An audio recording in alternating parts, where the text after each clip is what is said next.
नमस्कार शेतकरी मित्रांनो, मी प्रकाश पाटील आणि तुम्ही पाहत आहात थरार सत्य. आजचा हा व्हिडिओ प्रत्येक शेतकऱ्यासाठी अत्यंत महत्त्वाचा आहे, कारण आज आपण पाहणार आहोत शेतकऱ्यांसाठीच्या आजच्या सर्व ठळक, महत्त्वाच्या आणि उपयोगी बातम्या नॉनस्टॉप. राज्यातील अनेक भागांमध्ये झालेल्या अतिवृष्टी, पूर परिस्थिती आणि निसर्गाच्या लहरीपणामुळे मोठ्या प्रमाणात पिकांचे नुकसान झाले आहे. याच पार्श्वभूमीवर बाधित शेतकऱ्यांसाठी पीक कर्ज सवलत, कर्ज पुनर्रचना आणि मुदतवाढ याबाबत शासन स्तरावर हालचाली वेगात सुरू आहेत. शेतकऱ्यांनी आपल्या बँकेशी संपर्कात राहून कर्जासंबंधी कागदपत्रे, खाते तपशील आणि अर्जाची माहिती तपासण्याचे आवाहन करण्यात आले आहे. दरम्यान, पीएम किसान सन्मान निधी योजना आणि नमो शेतकरी महासन्मान निधी योजना या दोन्ही योजनांबाबत शेतकऱ्यांमध्ये मोठी उत्सुकता आहे. पुढील हप्त्यासाठी लाभार्थी यादी अद्ययावत करण्याचे काम सुरू असून ई-केवायसी अपूर्ण, आधार बँक लिंक नसलेली खाती किंवा चुकीचे खाते क्रमांक असल्यास पैसे अडकण्याची शक्यता आहे. त्यामुळे सर्व शेतकरी मित्रांनी तत्काळ ई-केवायसी पूर्ण करून घ्यावी, आधार बँक लिंक आहे की नाही ते तपासावे आणि खात्यातील नाव अचूक आहे की नाही याची खात्री करावी. आता वळूया शेतमाल बाजारभावांकडे. राज्यातील विविध बाजार समित्यांमध्ये कांदा, सोयाबीन, कापूस, तूर, हरभरा आणि मका या पिकांच्या दरात आज चढ-उतार पाहायला मिळत आहे. काही ठिकाणी दर वाढले असले तरी काही बाजारांमध्ये दर दबावाखाली आहेत. शेतकऱ्यांनी घाईघाईने माल विक्री न करता आपल्या जवळच्या बाजार समितीचा आजचा अधिकृत दर तपासूनच निर्णय घ्यावा, असा सल्ला कृषी तज्ज्ञांकडून देण्यात आला आहे. हवामानाच्या बाबतीत बोलायचं झालं तर हवामान खात्याच्या अंदाजानुसार राज्यात काही भागात अचानक अवकाळी पावसाची शक्यता तर काही भागात थंडीचा जोर वाढण्याची शक्यता वर्तवण्यात आली आहे. यामुळे उभ्या पिकांचे नुकसान होऊ शकते. शेतकऱ्यांनी पिकांवर आवश्यक ती फवारणी, पाणी व्यवस्थापन आणि संरक्षणाची योग्य काळजी घ्यावी. शासनाच्या विविध कृषी योजनांबाबत सध्या मोठ्या प्रमाणात सोशल मीडियावर अफवा, अर्धवट माहिती आणि चुकीचे मेसेज फिरत आहेत. शेतकरी मित्रांनो, कोणत्याही अफवांवर विश्वास ठेवू नका. फक्त अधिकृत शासन निर्णय, कृषी विभागाची माहिती आणि विश्वसनीय माध्यमांमधून मिळणाऱ्या बातम्यांवरच निर्णय घ्या, असे आवाहन करण्यात आले आहे. गैरप्रकार आढळल्यास अधिकाऱ्यांवरती कारवाई करण्यात येणार. सूक्ष्म सिंचनातील गैरव्यवहाराची रक्कम वसूल करण्यात येणार. बेदाण्याचे भौगोलिक नामांकन हे कागदावरतीच दिसून येते. द्राक्ष संघाची उदासीनता असून ग्रेप बोर्डाचा सुद्धा विसर पडलेला आहे. मार्केटिंगची जबाबदारी सुद्धा संघाची नाही असे सांगितले जात आहे. नवीन बियाणे विधेयक हे शेतकरी हिताचे, कृषी मंत्री चव्हाण म्हणाले. अर्थसंकल्पीय अधिवेशनामध्ये सादर होण्याची शक्यता वर्तवली जात आहे. आवक वाढल्याने हरभऱ्याचे दर मात्र दबावामध्ये आहे. किरकोळ बाजारामध्ये 25 रुपये किलो, एकरी 30,000 रुपयांचे सौदे. खरीप पिकांच्या विम्याचा लाभ शेतकऱ्यांना कधी मिळणार? अकोला जिल्ह्यामधील 1.15 लाख शेतकरी प्रतीक्षेमध्ये आहे. गेल्या पावसाळ्यामध्ये खरीप पिकांचे नुकसान झाल्यामुळे शेतकरी हवालदिल झालेले होते. निराधार भूमिहीन शेतमजूर योजनांसाठी भरीव तरतूद करण्यात येणार. अकोला जिल्ह्यासह विभागाला निधी मंजूर करण्यात आला. कामाला आता गती मिळणार. 17 लाख शेतकऱ्यांसाठी केंद्र सरकारने घेतला निर्णय. राज्यामधील शेतकऱ्यांच्या कर्जाची आता होणार पुनर्रचना. बघा, महाराष्ट्रामधील तब्बल 17.29 लाख शेतकऱ्यांच्या 26,658.77 कोटी रुपयांच्या थकीत कर्जाची आता पुनर्रचना करण्यासाठी केंद्र सरकारने खाती निश्चित केलेले आहेत. सदस्य बँकांनी या संदर्भामध्ये महाराष्ट्र राज्यस्तरीय बँकर समितीला म्हणजेच SLBC आधीच माहिती दिलेली आहे. शेतकऱ्यांची ही खाती पुनर्रचनेसाठी निश्चित करण्यात आलेली आहे. यामुळे नेमका दिलासा काय मिळणार आहे बघा. बाधित शेतकऱ्यांना कर्जवसुली स्थगित करण्यात आलेली आहे. कर्जफेडीसाठी बँकांचा दबाव नाही, मानसिक व आर्थिक ताण कमी करण्याचा प्रयत्न केला जाणार आहे. पहिल्या वर्षी म्हणजे पुनर्स्मित कर्जावरती व्याज सवलत मिळणार आहे. दुसऱ्या वर्षापासून सामान्य व्याजदर लागू होतील.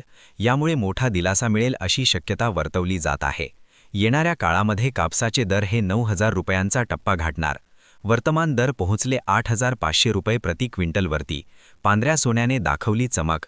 अतिक्रमित जमिनीवरील घरे नियमित करण्याचा निर्णय घेण्यात येणार. 1 जानेवारी 2021 पूर्वीच्या निवासी अतिक्रमणांसाठी प्रक्रिया सुलभ होणार. दंड व क्षेत्र मर्यादेमध्ये सवलत देण्यात येणार.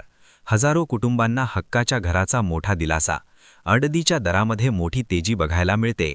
16,000च्या वरती सरासरी भाव मिळत असून जागतिक बाजारामध्ये विशेष मागणी वाढलेली आहे. विद्यार्थ्यांना मोठा दिलासा. राज्यामध्ये TET निकालाचा टक्का वाढणार असून मुदतीमध्ये प्राप्त झालेल्या लेखी निवेदनावरती विशेष तज्ज्ञांचे अभिप्राय घेऊन अंतिम उत्तरसूची प्रसिद्ध करण्यात आली. आत्तापर्यंतच्या तुलनेमध्ये विक्रमाचा अंदाज व्यक्त केला जातोय. काँग्रेसने आसामची जमीन घुसखोरांना सोपवली असे पंतप्रधान मोदी म्हणाले. काझीरंगा एलिव्हेटेड कॉरिडॉर प्रकल्पाच्या कौन्शिलीचे त्यांनी यावेळी अनावरण केले.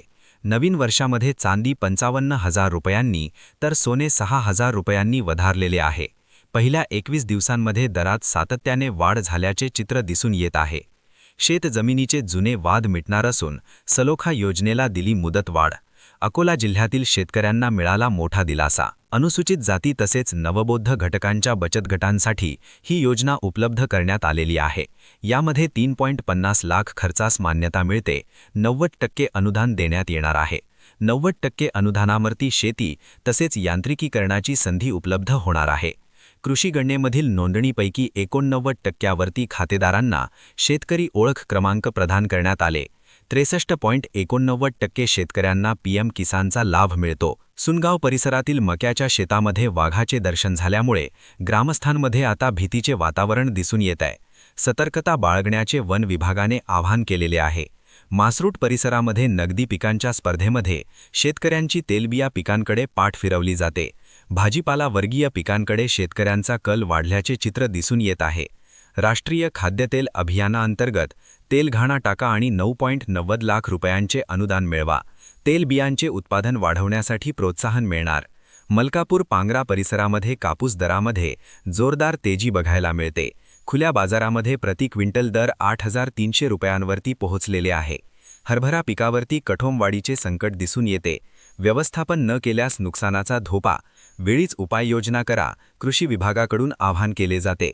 उन्हाळ्यामध्ये हर घर जल की पाण्यासाठी पुन्हा पायपीट होणार. जलजीवन मिशन योजना 6 वर्षातील 115 नळ योजनांची कामे 50%च्या आतच.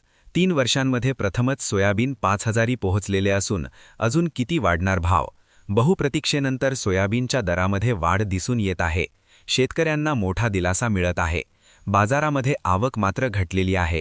आता सद्यस्थितीमध्ये बघायला गेलं तर सोयाबीनला कमाल 5,000 ते 5,250 रुपये प्रति क्विंटल असा सरासरी भाव मिळत आहे.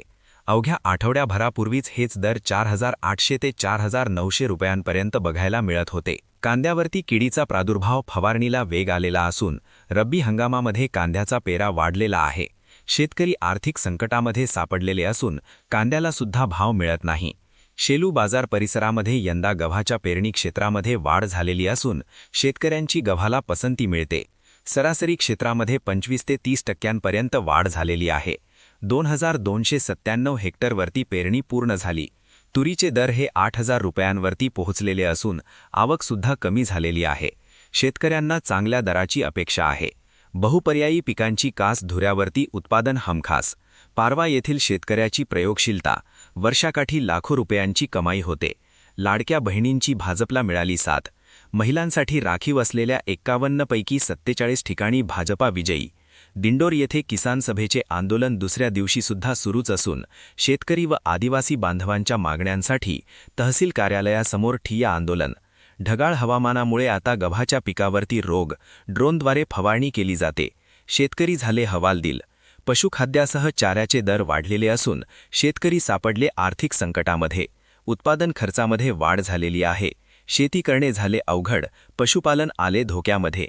दुधाच्या दरामध्ये सुद्धा घसरण बघायला मिळते. वनहक्क दाब्यांसाठी किसान सभा आक्रमक झालेली असून वनाधिकार कायद्याअंतर्गत आदिवासींच्या ताब्यात असलेली 10 एकर हक्काची जमीन तात्काळ लाभधारकांना द्यावी यासह 36 विविध मागण्यांसाठी किसान सभेतर्फे विविध ठिकाणी शनिवारी दुपारी अचानक आंदोलन छेडण्यात आले. बीड जिल्ह्यामध्ये रब्बीचा विक्रमी 149% पेरा पूर्ण झालेला आहे. शेतकरी आशादायी असून खरीप हंगाममध्ये पावसाने केली होती धूळधाण. गव्हाचे क्षेत्र दुप्पट असून तर ज्वारीचे क्षेत्रसुद्धा वाढलेले आहे. अस्थिव्यंग दिव्यांगांना मिळणार मोफत 3 चाकी स्कूटर. अर्ज करण्यासाठी 21 जानेवारीपर्यंतची मुदत देण्यात आलेली आहे. 100% अनुदान अटी व शर्तीचे पालन अनिवार्य असणार आहे. केवायसी नंतरसुद्धा रक्कम आली नाही. लाडक्या बहिणींचे कुठे चूक झाली. अनेक महिला अद्यापसुद्धा 1,500 रुपयांच्या प्रतीक्षेमध्ये आहे. प्रशासकीय स्तरावरती उपाययोजना दिसेना. हमीभाव केंद्राचा मुहूर्त चुकला असून शेतकरी मोढ्यामध्ये झडकला. हिंगोली जिल्ह्यामध्ये 1,71,794 क्विंटल सोयाबीनची खरेदी करण्यात आली. गतवर्षीच्या तुलनेमध्ये यंदा कमी प्रतिसाद मिळतोय. मनरेगा संकेतस्थळावरून बदनापुरामध्ये 657 विहिरींची कामे अचानक गायब झालेली आहे. शेतकऱ्यांमध्ये खडबड उडाली आहे. मस्तर निघत नसल्याने मजुरीचा प्रश्न हा ऐरणीवरती आलाय. जिल्हा परिषदकडे मागवलेले मार्गदर्शन प्रलंबित. गावोगावी भटकणाऱ्या कुटुंबांची परवड. उसाच्या फडामध्ये कोमेजते बालपण. शिक्षण हक्क कायदा. शिक्षण विभागाचे तात्काळ उपाययोजना राबविण्याची सातत्याने मागणी केली जाते. शेतकऱ्यांसाठी ही मोठी आनंदाची बातमी ठरणार आहे. शेतजमिनीचे जुने बाद मिटणार असून सलोखा योजनेला दिली मुदतवाढ. नांदेड जिल्ह्यामधील हजारो शेतकऱ्यांना मिळाला मोठा दिलासा. योजनेचा लाभ घेण्याचे प्रशासनाचे आवाहन. गोदावरी नदीमध्ये सांडपाणी. नागरिकांचे आरोग्य धोक्यामध्ये सापडलेले असून नगरपालिका प्रशासनाचे होते दुर्लक्ष. पर्यावरण प्रेमींमधून नाराजीचे सूर. अचलपूर बाजार समितीच्या तिजोरीमध्ये तब्बल 2,57,00,000 रुपयांचा शेत जमा करण्यात आला. मक्याची विक्रमी आवक झालेली आहे. मेढघाट मध्य प्रदेशाच्या शेतकऱ्यांनी आणला शेतमाल. सोलर सक्ती विरोधामध्ये शेतकऱ्यांचा एल्गार. तिवसा येथे जनांदोलन मोर्चा काढण्यात आला. बैठकीमध्ये एकमताने निर्णय घेण्यात येणार. हरिसाल येथील बंधाऱ्याला 35 वर्षांपासून कोरड कायम. मेळघाटामधील लहान मोठ्या नाल्यांमधील पाणीही आतापासूनच नाहीसे झाले. लष्करी अळीच्या अटॅकमुळे ज्वारी धोक्यामध्ये सापडलेली असून उत्पादनामध्ये घटीची शक्यता वर्तवली जात आहे. कपाशीच्या खोडव्यामुळे पुन्हा बोंडाळीचा धोका निर्माण झालेला आहे. कापूसविरी शेतामध्ये येणाऱ्या बोंडाळीचे जीवनचक्र संपुष्टामध्ये येईल. सर्वाधिक दरामुळे उन्हाळी तीळ फायदेशीर असून कमी दिवसांमध्ये येणारे महत्त्वाचे सलग आंतरपीक व मिश्र पीक आहे. हरभऱ्यावरती मुडकोस कसेच पीक जागीच वाढायला लागलेले असून एकात्मिक व्यवस्थापन महत्त्वाचे ठरणार आहे. कृषी विभागाचा सल्ला. जिवतीमधील शेतकरी फार्मर आयडीच्या प्रतीक्षेमध्ये आहे. 7/12 संगणकीकरण रखडलेले असून शासकीय योजनांपासून शेतकरी वंचित आहे. पीएम आवासची 37,000 घरकुले अपूर्णच असून यंदा तरी पूर्ण होणार काय? बांधकामाला गती नाही. लाभार्थींपुढे अडचणी वाढल्या. अनेक महिन्यांपासून अनुदान थकलेले आहे. 31 जानेवारीपर्यंत मुदतवाढ देण्यात आली. अपर आयडी काढला काय? शाळांकडून प्रतिसाद मिळेना. 29,555 विद्यार्थ्यांना ओळख कधी मिळणार असा प्रश्न उपस्थित झालेला आहे. गोसेखुर्द बॅकवॉटरचा आवर-माराला वेढा. अनेक एकरांमधील पिके पाण्याखाली आली. 20 वर्षांपासून नागरिकांच्या पुनर्वसनाचा प्रश्न अधांतरीच. उद्दिष्ट गाठले असून धान खरेदी बंद करण्यात आली. शेतकऱ्यांना चुकाऱ्याची प्रतीक्षा कायम आहे. ऑनलाईन नोंदणी सुरूच असून प्रति क्विंटल किमान 200 रुपये नुकसान होते. डावा कालव्यावरील पाणी वापर संस्था अव्वल. उजव्या कालव्यावरील संस्था कर्जामध्ये बुडाल्या. चंदनपूर जलाशयाचा 1 कोटी रुपयाचा पाणीपट्टी कर थकीत आहे. राडे गावामध्ये शेतमाल विक्रीमध्ये शेतकऱ्यांच्या अडचणीमध्ये वाढ झालेली असून ऐन हंगामामध्ये बाजार समितीने काढले बांधकाम.